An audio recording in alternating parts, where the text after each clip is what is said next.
Hello and welcome back, everybody. Achimel here, and as you can see, this is a different setup entirely, right? Well, in the case of I can tell, because my desktop decided to absolutely take a dump. So we're back on literally my first setup I've ever started YouTube on, and with a actually decent mic, I guess. Just for you guys that like this more, I will use it more, but regardless. Some stuff has dropped today. I'll be talking about one of these today, one of these tomorrow, a little closer to its release. So obviously starting today, we'll be going over the Gala Dragalia remix that does have some very sought after people that we have been waiting for and are very excited to see new editions of. So before we continue any further, there are links down below in the description. Feel free to check them all out. And also feel free to subscribe to the channel as well. Every subscriber means a lot. So, now moving into... Oh, let's actually do that. Sure, it's fine, it's fine. Yeah, there you go. Okay, so moving into this. The two new general pool units being added will be Nino, who is the Windsword, and we have Fabulous Tobias. I said Tobias, who is a Water Lance. Very, very nice. It's been a while ever since we had new Water Lance, so that's nice. Windsword is going to have trouble here because we already have a lot of Windswords in the game. Shell is going to be repeating. She'll be the remix portion of it, which is great, as well as Gala Reborn Poseidon. He'll be making his return as well.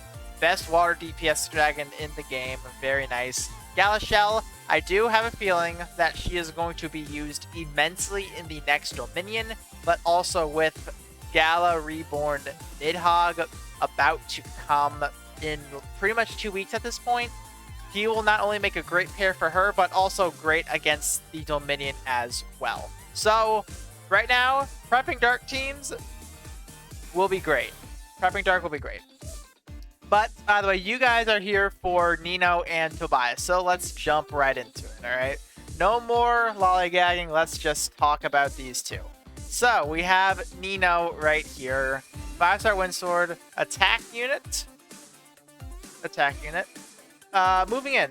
Immediately, Dragon Drive. She's a Dragon Drive, people. She's a Dragon Drive. Been a while since we've seen a Dragon Drive be in the game again. So, definitely very, very exciting stuff. Let me make sure that music doesn't turn into an ad. It is not. It is not. That is good. It doesn't hurt to double check, guys. It doesn't hurt to double check. So I will be going over her Dragon Drive stuff later after I describe the conditions for it and what it does. But, however, just initially, S1 deals damage and fills the gauge. Pretty simple, but also it's a pretty good modifier as well. It's almost 1.4k, only 2.7 SP. Not bad at all. Not bad.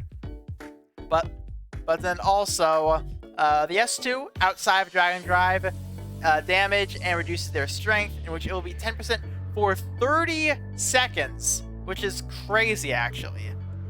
Not too shabby mods, but yet 8.4, it's a little bit on the steep side, which is honestly to be expected, I guess. Moving into other stuff. Dragon Haste, that's honestly fine. Chain Coab. You will recognize this from Kimono Ellie-san, to as of where crit rate is increased by 1% every 10 hit combo, which can stack up to 20 times, but all stacks are lost when the combo resets. This is immune to nihility. This is going to be a great form of additional crit rate that is immune. Really, really good stuff. Just very quickly, talk some things. Flurry Devastation, pretty nice. Freeze Res, okay, pretty solid. Have fun Bog, though. Now we move into her Dragon Drive. Blessed Bloodline 2. Grants the user a Dragon Drive gauge and it changes to the shapeshift button. We all know that. So what effects does her Dragon Drive grant?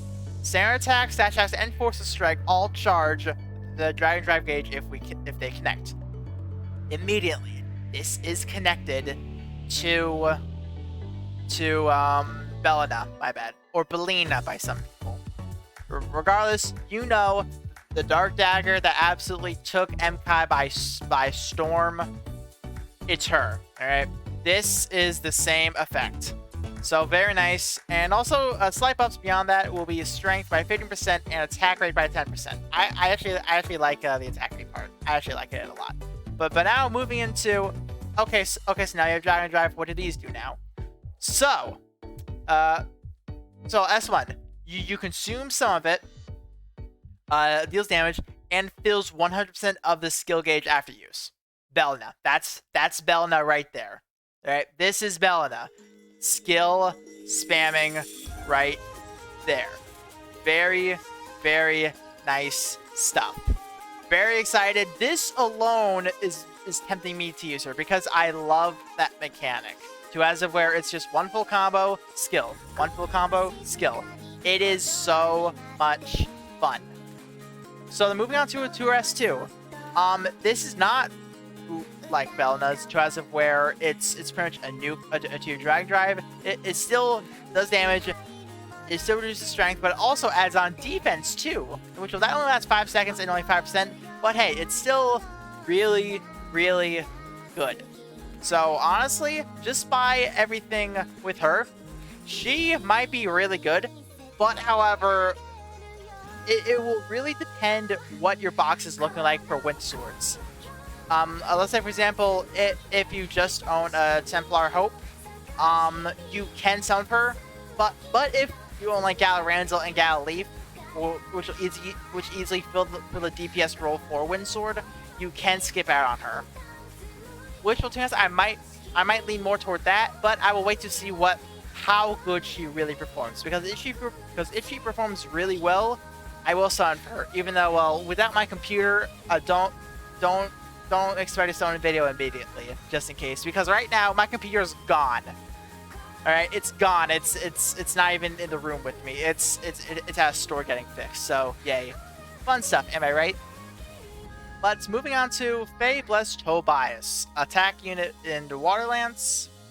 The S1 damage inflicts freeze and partially fills skill gauge for Phalanx, aka the S2, which is 20%.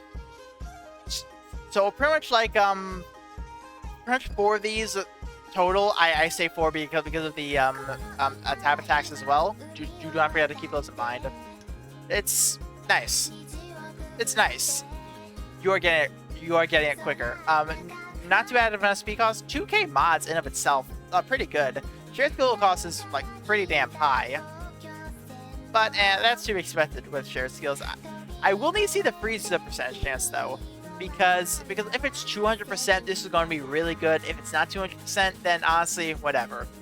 Mainly because this is a 5 cost. Well, because the 5 cost might not be 200. Gonna have to keep an eye on that. Definitely gonna have to. So now we have Phalanx. Phalanx, I'm calling this the Tobias mechanic, right? To as of where the standard attack changes, the user cannot move, use force strikes, or dodge. And well, this will also only last for a certain amount of time.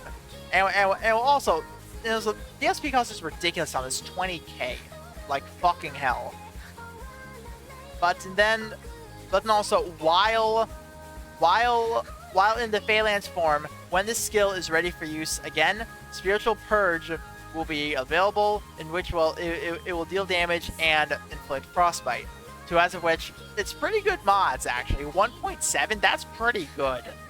So he's definitely going to chunk out damage, but me personally, I'm not a fan of this Tobias mechanic. To as where they can't. I like to move. I don't like being grounded. That's my thing. That's also why I didn't like Mancastles at first, because it was literally just a turret sitting there. But either way, moving on real quick. Now, standard HP Coab. But then the chain is a Fleur Devastation, pretty nice. A Fleur Devastation in his abilities too, also pretty nice. Stun Res and Overdrive Punisher. So he's definitely going to be chunking damage. He's definitely going to be really good on the damage department. And which, to be honest, like really some of the like only really good water lances, it would have to be like Saintfrid, maybe Fjorm. I'm gonna go sure Ellie San, just full you wanna counter, and that's honestly about it for good water lances. So having like a really high DPS water lance, this is gonna be nice. And which will also, he should be AI friendly too, which will be great. It will be great. So now, as I mentioned before, Gala Shell will be the remix. In case if you don't know what she does, a very quick TLDR.